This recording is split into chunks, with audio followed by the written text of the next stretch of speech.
Hello, hello, everybody. I hope that you are just so charged up and energized, but also, in that space of growth and reflection. Today, we've got a good one, right? We've got my friend Barb here, and we're going to be talking about repairing your life from the inside out. And it is going to be something to remember. So make sure you've got a pen and a paper, or hopefully you've downloaded that reflection sheet so you can just keep everything all nice and neat together. Barb, say hello. Hello. Thank you so much for having me, Trisha. I'm really excited to be here. Oh, I feel completely honored to have you in this space. So thank you. And you have so much good, juicy information for everybody. And I don't want us to go way over time. So I'm going to just dive in because Right. you've spoken a lot about, and in our conversations, but also in the things that I've read and the things you've submitted here, right? You've spoken a lot about giving to others for over 50 years before realizing how much it was affecting you. So can you share more about that moment of realization and what Mhm. changed for you when you decided to stop over giving? Well, the deciding to stop over giving didn't come right away, but what happened was I hit what's called a codependent bottom. And for those who don't know what codependent means, it's we're usually, fixated on other people and what they're doing. The classic codependent is married to or in love with, or the adult or the parent of an adult child who is an addict or an alcoholic and just makes their life all about the other person. Well, I had invited a homeless friend that I met through church to stay at my home during a snowstorm, which I now know is not normal. And he did. And then another time and another time. And within a few weeks, he was practically living with me. And I soon felt trapped in my home. And this one particular day, I remember, I don't know what was going on between he and I, but we were in the basement in front of the washer and dryer, and I literally collapsed. I now know that it was a trauma response, but what I said to him was, I'm having a flashback, and I meant emotional, but I'd never even heard of that. I didn't even know that was a thing. He thought it was a drug flashback, and he leapt into, like, get in touch with your senses. What do you smell? What do you taste? What do you hear? And it was really effective. And as a result of that, I started talking with him, with my therapist about him and said, "Oh my God, do you think I need to go to Al Anon?" And she said, yes. And whatever I Googled for Al Anon, I came across the word codependent. And I was just bowled over because I had been in therapy since I was 15 and read, I'm very well read in the self-help genre, done all the things, and had never heard this word. And so as soon as I heard it, I was like, oh my God, that's me. It's a thing. And I started going to Codependence Anonymous. And so, like, as I started to unfold, like, what is this thing called codependence, it became really clear that, like, I was a people pleaser, a rescuer, a fixer, a savior. And it's unhealthy both for me and the other people in my life. I thought I was nice. I thought I was being a good person, but being nice and good doesn't explain me doing it to the point where I was burnt out and exhausted and resentful and filled with guilt and shame anytime that I would think of saying no and that sort of thing. So it wasn't one particular moment. You just, you just hit that on the head, because I know without a doubt that many, many, many people, right? They struggle with the fear of saying no because they don't want to be seen as selfish. They don't want to be seen Mm. as a bad person, right? So Mhm. what's the first step that someone can take to let go of that fear of saying Mhm. no, right? Like I know I Mhm. love to teach people how to Mhm. saying no because it makes it easier. But what is that first step that someone can take to let go of that fear and begin setting those healthy boundaries, limits, limitations in their life? Yeah, I mean, I think any behavior change, especially if it's scary, the best way to start is to do something teeny tiny. And for me, it was setting boundaries with myself. So saying no to myself. I mean, I didn't actually say the word no to myself, but the one that I remember specifically was so I learned how to build boundaries in 12-step recovery, and I had been broken up with my previous boyfriend for about a year. and he would still email me from time to time. And I felt compelled when he emailed me to open it immediately and respond immediately. I didn't know, like I now know that's a compulsion. That's an indicator of codependence. Meanwhile, I'm at work and I just happen to go into my personal email for something legit. I see an email from him and I go down a rabbit hole. So the first time I was like, I'm not opening his email right now. So I said no to me. And it was hard because I was like, oh my God, he's going to think that I'm a bad person. Luckily, I was in 12-step recovery with other women. They're like, he doesn't know when you got the email, Barb. You know, like I'm not dumb, Trisha. I am a very intelligent woman. And yet I couldn't see these things. I just felt like I'm doing something wrong. But having other people like those women I had that are on your side, that know what you're doing. And the way I think of them is that they sometimes literally held my hand, but metaphorically held my hand and said things like, you're not a bad person. You deserve to do this. You did the right thing. Maybe you don't want to say it that way, you know, that sort of thing. So I think starting really small, especially starting with yourself, having support from other people. But then when it comes to you're venturing out into the world to say no to other people, you want to start with the safest people that you know, like not the most volatile person that you know. And sometimes people just literally can't get the word no to come out. So saying something else like, I'm going to decline. I don't think so. Ask me another time. That doesn't work for me. So using like phrases like that somehow don't feel as difficult to get out of your mouth as no. So those are some of my suggestions for how to get started. Ooh, I love that. I absolutely love that. It's very useful. I have a phrase, like that I will use, which is, more of that.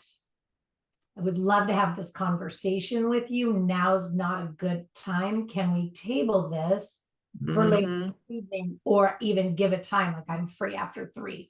I use it with mhm, my spouse and I use it together all the time. Oh, mhm, free after 3. Okay, I mhm, don't get until 4. How about we, and then mhm, boom, and it works really, really well for us. mhm, We've had to, like work on it a lot. mhm, mhm. Practicing the dialogue that the other one, Yeah. because that's hard too. And I hear you talk about um boundaries, or describe boundaries in a way that I really like. And that's as the standards that you set for your life. And I put quotes in there because those Yeah. are your words. And I love that. And it really Mhm, rings true for me. But for me, it's the standards that I set for me in my life that I share mhm, with others. Whether they choose to honor it is up to them. I have to be mhm, accepting of that. mhm, It doesn't mean that I have to, like if if they're like, well, no, I need you right now, and I'm saying, well, these are my standards, mhm, to be on different pages, right, and have it not mhm. be. But so what would I thought I turned that off, everybody? So sorry. Um, so in that, how can people start to identify those standards Mhm. that Yeah. right that they need to set? Yeah. So the way that I do it with my clients is I take them through an exercise to identify their top 5 values. I wish I had understood at the beginning of building boundaries that the way you know when and where to set boundaries is by what matters to you, by what's important to you. I figured that out retroactively. So I start my clients with that before we even start coaching together. So they decide what are my top 5 values. And then the idea is that those are the standards you have for your life. And you set boundaries. They're like guideposts. So you set boundaries to support and uphold and promote your top 5 values. And what the way that I think about those values is this, Trisha, is that so many people in this day and age are like, what's my purpose? I need to know what my purpose is. And they feel like there's something wrong with them and they don't have a purpose. Here's your purpose. Live in alignment with what matters to you. Live in alignment with your values, because your particular bundle of values is yours for a reason. You don't have those as your values for no reason. So if you live your life in alignment with them, I think of it as you are on your purpose. You're living, and I call living with healthy boundaries as living on purpose. I've made decisions about how I'm going to live my life, and then I live my life that way, and I try to get other people to come along. So what I usually say is boundaries are standards that you have for your life. They're limits that you have for yourself and limits that you have for other people that allow you to maintain those standards. Yes. Yes, exactly. And I love that. And you know, I run into a lot of people that they're like, well, I do value, doing things for people. Like it gives me purpose and right. So it's that whole teaching space, which Mhm. will lead right into my next question for you. But it's that whole teaching space that is, you can still do for others, right? Like you can Yeah. say no without saying no. And it's Mhm. really not a no. It's just, I'm gonna be of service to you when Mhm. when it works for me, Right. Yes. Yeah. not Mhm. for you, right? Like, Yeah. so why Yeah. do you think that so many of us are conditioned to overgive, and how Yeah. I mean, act that mental, yeah, emotional? so I mean, it's not that men don't have this issue, but it's so much worse for women. And I mean, honestly, it's because of patriarchy, because we have this belief that we're supposed to be nice, we're supposed to be kind, that like one of the worst things you can do is call a woman selfish. It's like an epithet, and it's often used to put women in their places. And so we're told that putting yourself first is selfish. We're told that taking care of yourself is selfish, but it's actually not. So a couple things I want to say about like you can say no and still be helpful. Before I got into recovery and had healthy boundaries, I volunteered for 15 different nonprofits over the years. So I considered myself a volunteeraholic. I literally said that to people. I now that I have healthy boundaries give actually more service in hours per week than I ever did before, but I do it by choice, not by compulsion. I do it strategically rather than at the drop of a hat, and I do it after filling my cup first. So I got the message that it was selfish to take care of yourself, and I neglected and, in fact, abused myself for many years. And so now I love the concept that I learned from Ashley Kirkwood. She wrote the book Speak Your Way to Cash. She says, don't pour from the cup, pour from the overflow. So most of us are trying to pour from an empty cup. But she says, don't even pour from the actual cup, pour from the overflow. Well, the only way you have overflow, Trisha, is if you fill your cup first.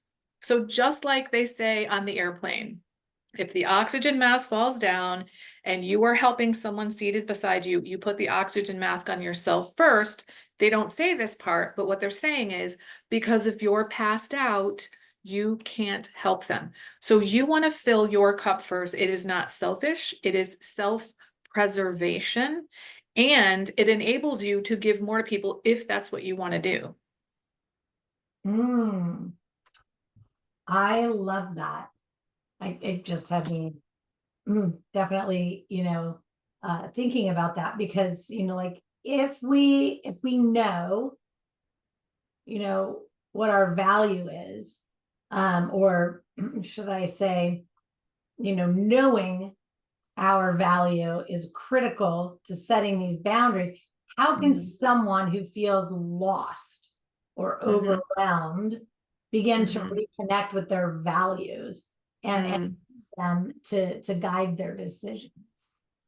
Well, I mean, I have a specific exercise that I take people through, but I'm certain that there are millions of them out there. And one of the things I do is I provide a list of over 100 values because people are like, I have no idea.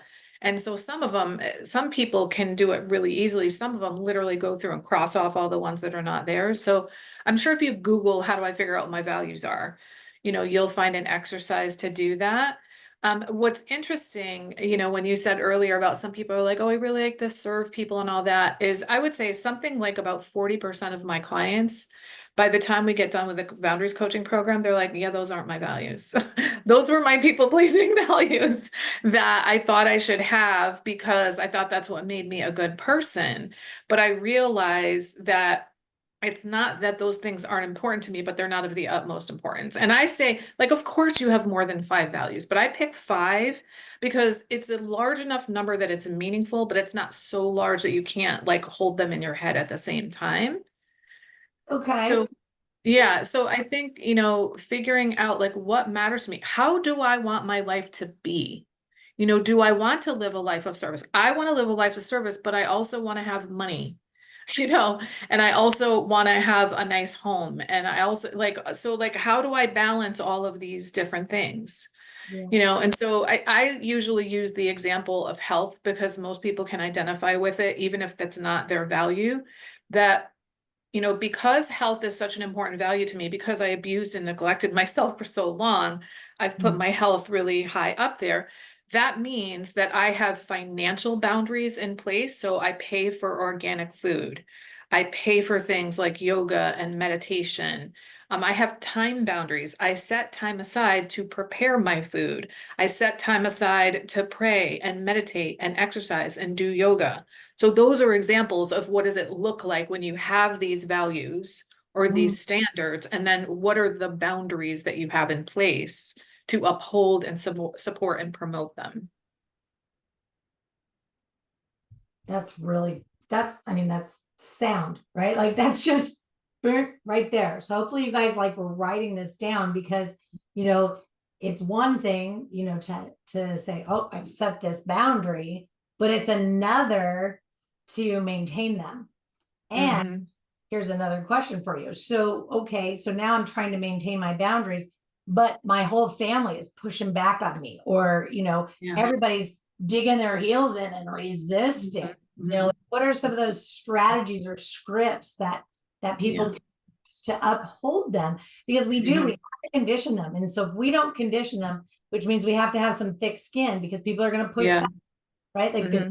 they're going to be resistant, Mm-hmm. especially Mm-hmm. longer and deeper of a relationship, the harder it's going to be, right? Like, Mm-hmm. we have to be in the mode of, I'm going to condition this, so I have to do this repetitively. So Right.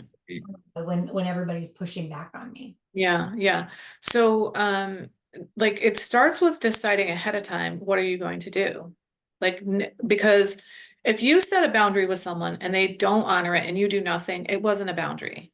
If you have to actually do something, I call them consequences or repercussions, or what I usually say consequences. So there has to be some kind of a consequence. And this is hard. So the number one question I get is how do I deal with the guilt and shame? And the number two question I get is how do I deal with the pushback?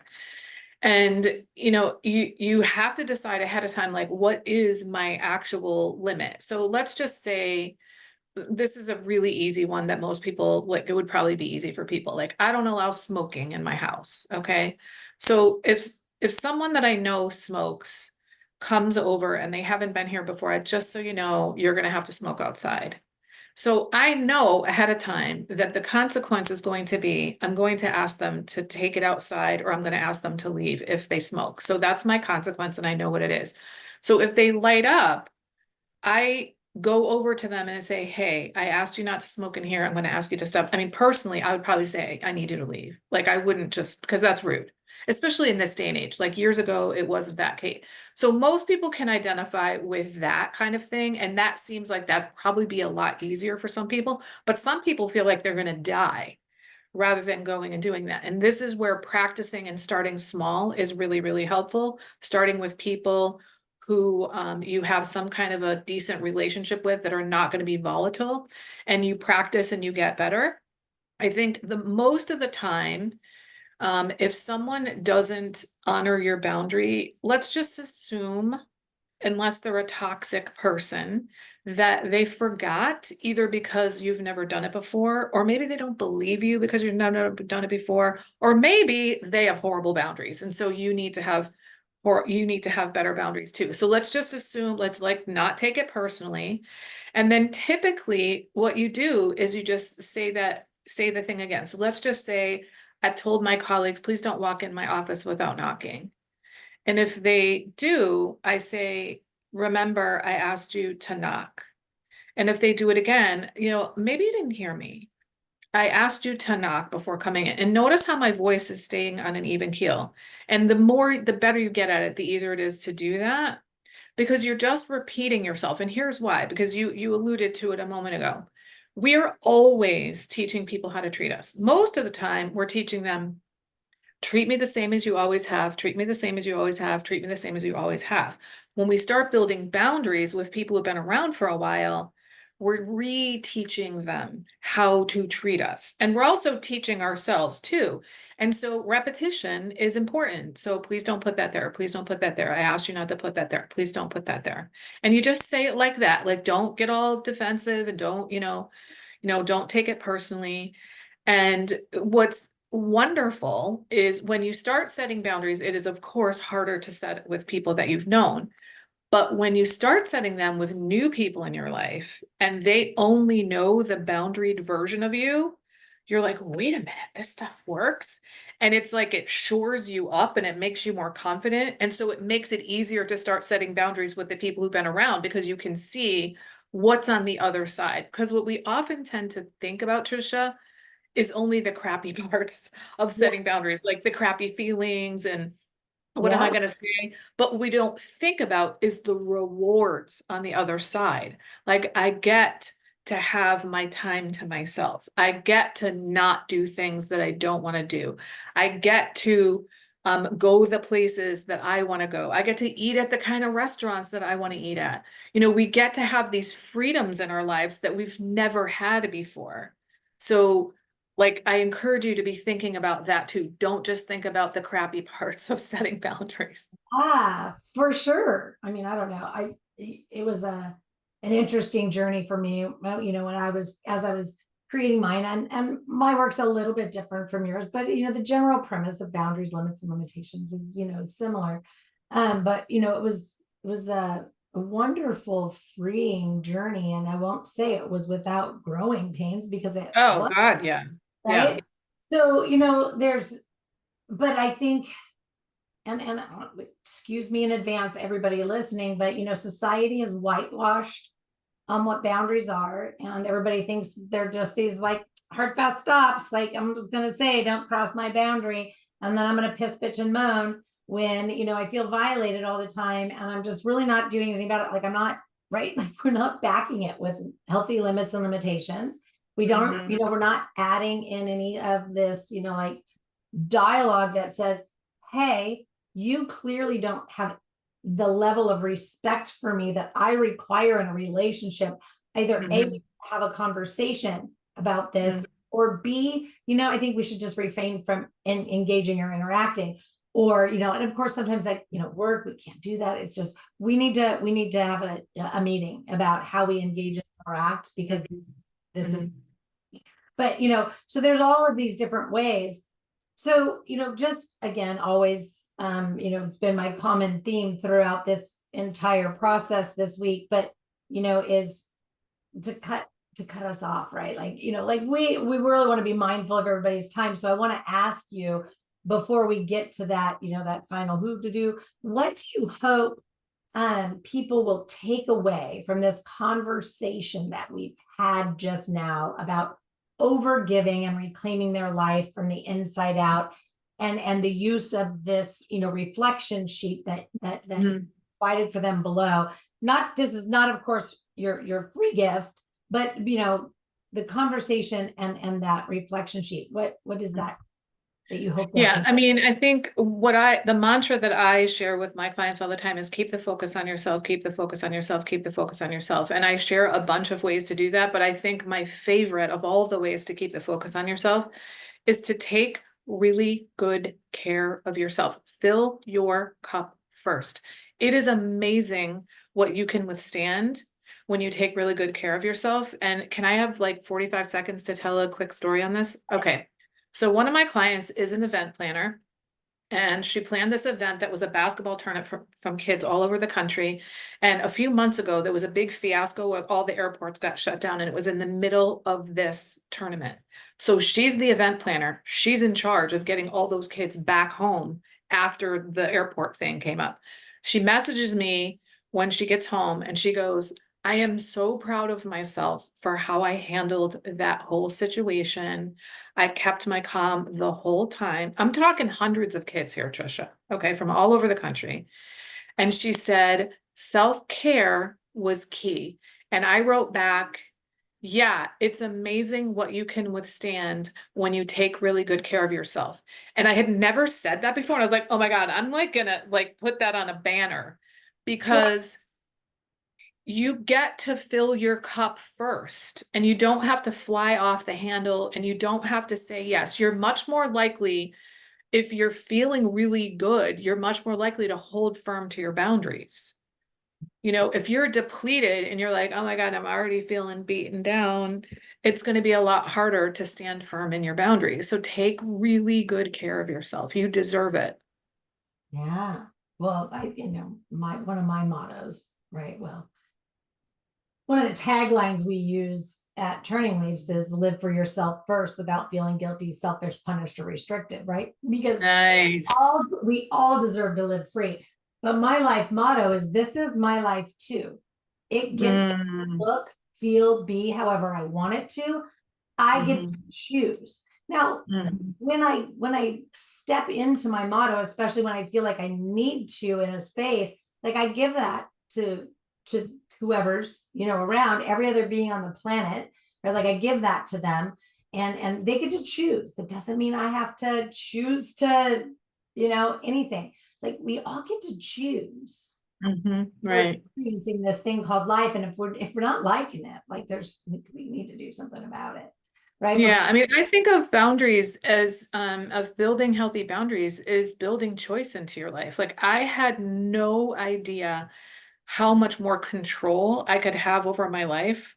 I had no idea how many areas that I didn't even realize I was making choices, but even more, how many choices I was not making because I didn't perceive choice as available to me. So when you have these standards for your life, you start to realize I have all these areas that I can make choices to uphold and promote and support these standards or these values of my life. right? Absolutely. Wow. So amazing. So give us a little sneak peek. What's the free gift? So it's a boundary building starter kit, and it has actually the exercise, the values exercise is in there. And it has a whole video on how to say no when you normally say yes. I also have 3 modules from my curriculum that I normally only share with paying clients are in there. It's multimedia, so there's like a ton of free stuff in there. Oh, wow. Okay, guys. So you heard it. Now you also know the only way you're going to get it is if you've booked your feedback call, because we have all worked really hard at putting this space together for you. And we want to know how it went. So, um, those folks that book a feedback call will get the free gifts, right? Like that's what I'm going to give them to you. Um, and so we value and appreciate you. We value and appreciate your time giving us the feedback. Also, look, if you haven't been jumping into the community, right, there's a community chat for each individual day. There's also a general chat in there where it actually says in there, like, this is where to share your wins, and we want to hear. And so we're popping in as often as we can to answer questions, to give support, to give guidance. And then of course, when you get your free gifts, you're going to have that ability to connect and contact whoever it is that you're really feeling moved, like, hey, I really need to connect with you, right? Like, so that's we're here for that. That's why we're here. So don't forget about the community chat. We're all popping in there to be there and to be of service for you in this 11-day space. So, Barb, I love that we met when we met and that we ran into each other, and that, the universe was really speaking and pulling us together. I think it was just a beautiful thing. So I just want to, thank you and give you all of my appreciation from the bottom of my heart, from my inner being. Yeah. Thank you for being. Yeah, and I want to thank you for pulling all of this together. This is incredible. And I don't know if you all know how much work this woman has put into this, but it's amazing. Oh, yeah, I've done a lot of things on this platform. So, I think the only different variable for me was the amount of people, pulling it in Yeah. so it's been fun. It's been an experience and I'm glad it Yeah. all together. Yeah, and I'm so glad to be included. Yeah. Yeah, thank you. All right, Barb, we will see you in the chat and people will All hook up right. after the fact. You're amazing. Thanks so All much. right. Thanks. You are too. All right. Bye, Trisha.